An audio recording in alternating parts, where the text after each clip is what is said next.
साथियों नमस्कार। गुरुजी आरपी शोराण के चैनल में आपका हार्दिक स्वागत है। आज मैं राजस्थान जिला बीकानेर तहसील कोलायत की आपको 43 बीघा ज़मीन दिखा रहा हूँ। ये ज़मीन जो है पहले मैं बराबर वाली आपको दिखा रहा हूँ कि उसमें कैसे गेहूँ लगी है, और अब ये जो रास्ता है ये आ रहा है रोड से, और राइट साइड में जो छोटी गेहूं आपको दिख रही है ये वाली ज़मीन है साथियों।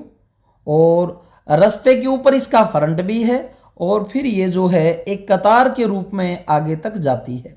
ये जो रास्ता आगे तक जा रहा है, दक्षिण दिशा में रास्ता जा रहा है, आगे तक ज़मीन है, और इस साइड ये खंबा बाहर है और खंबे से अंदर, यानी वो वाली जो आगे सीमा दिख रही है वो पूर्व की, ये रास्ता पश्चिम में, और ये रास्ता आ रहा है उत्तर से। उत्तर दिशा में आगे रोड है, और ये ज़मीन है बराबर वाले मालिक की, और ये रास्ता आ रहा है उत्तर से। उत्तर दिशा में ही जो है रोड है और ये ज़मीन है, और ये जा रहा है आगे दक्षिण की ओर रास्ता। तो इस ज़मीन के एल टाइप में एक तरफ पश्चिम दिशा में जो है ये रास्ता रहेगा, और पूर्व इसके उत्तर दिशा में रोड रहेगा।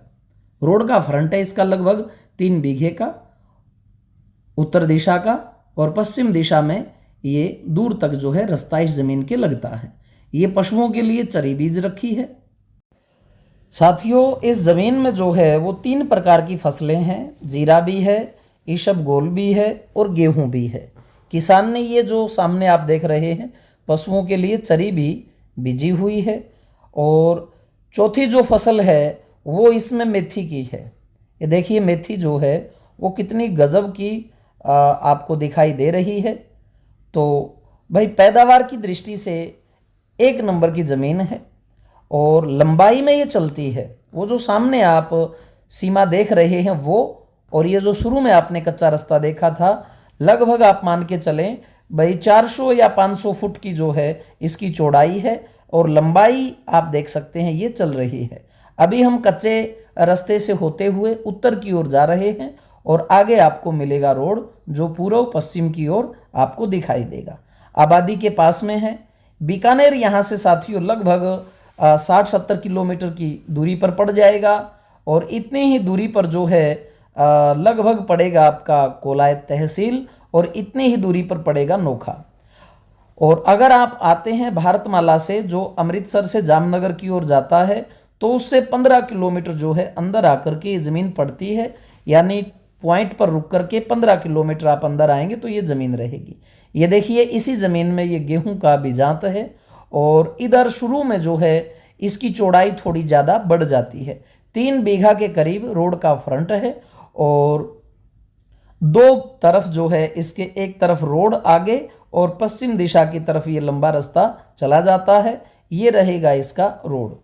ये पूर्व पश्चिम में जो है रोड जा रहा है, और ये रोड जो है साथियों अब स्टेट हाईवे में कन्वर्ट होने वाला है, क्योंकि ये नोखा को और इधर आगे हदा और कोलायत को जोड़ने वाला बनेगा। बहुत अच्छी साथियों ज़मीन है। 3025 गज का इसका बीघा है, और हरियाणा पंजाब का 1 किला यहाँ का 1.5 बीघा साइज में बराबर होता है। 165 बाई 165, 1 बीघा में 20 बिस्वा होते हैं। ये सामने आप देख सकते हैं मेथी लगी है, और 2 इसमें ट्यूबवेल हैं साथियों। और पानी का जो लेवल है, वाटर लेवल, यहाँ 450 के करीब जो है आपको वाटर लेवल मिलता है। और आबादी भी पास में है। नोखा तहसील, कोलायत तहसील ये बराबर की दूरी पर ही पड़ते हैं। 15 किलोमीटर की दूरी पर इस ज़मीन से पड़ता है भारतमाला, वहाँ से उतर के आप आ सकते हैं। 4-5 प्रकार की जो है साथियों इसमें फसलें बीजी हुई हैं। सामने आप देख सकते हैं गेहूं का बीजांत है, और ये रहा इसका ट्यूबवेल का साजो सामान। तो साथियों ज़मीन की तरफ अगर आप देखते हैं तो दूर तक का जो एरिया है वो पूरा खुशहाल है और फसलों से भरा हुआ है। किसी भी प्रकार की साथियों यहाँ कोई भी आपको दिक्कत नहीं आने वाली। तो जब भी आप आते हैं फ़ोन करके आप चले आइए, और 70-152-12-224 पर आप जो है व्हाट्सअप हमें कर दें कि हम आने वाले हैं, हमें ज़मीन दिखाइए। कई तरह की जो है और कई रेट की हमारे पास यहाँ ज़मीनें हैं, कई तरह का पानी है, कई तरह की लोकेशन है, तो यहाँ पर आने से ही सब कुछ क्लियर होगा। तो जितनी भी बातें हैं साथियों मैंने दोहरा दी हैं। इस ज़मीन का जो रेट है वो 4 लाख रुपए प्रति बीघा के हिसाब से रहेगा। बाकी मौके पर है भाई कितना किसान ऑन द टेबल जो है वो करे। तो इन्हीं शब्दों के साथ मैं अपनी वाणी को विराम देता हूं। जब भी आप आएँ फ़ोन करके आएँ, फ़ोन ना उठा पाता हूं तो आप व्हाट्सअप कर दें आने वाले भाई। तो इस प्रकार से साथियों ये बहुत ही अच्छा टुकड़ा है 43 बीघे का, और आप जो है एक दिन पहले सूचित करके चल पड़े देखने के लिए। हमारी कोई फीस नहीं होती दिखाने की। आएँ, देखें, समझें, आपके भाव में चीज़ आए तो लो, नहीं तो साथियों एक विजिट ही सही इस देवभूमि की। इन्हीं शब्दों के साथ धन्यवाद। जय हिंद। चैनल सब्सक्राइब ज़रूर कर लें भाई, इसी तरह के कंटेंट्स आपको मिलते रहेंगे।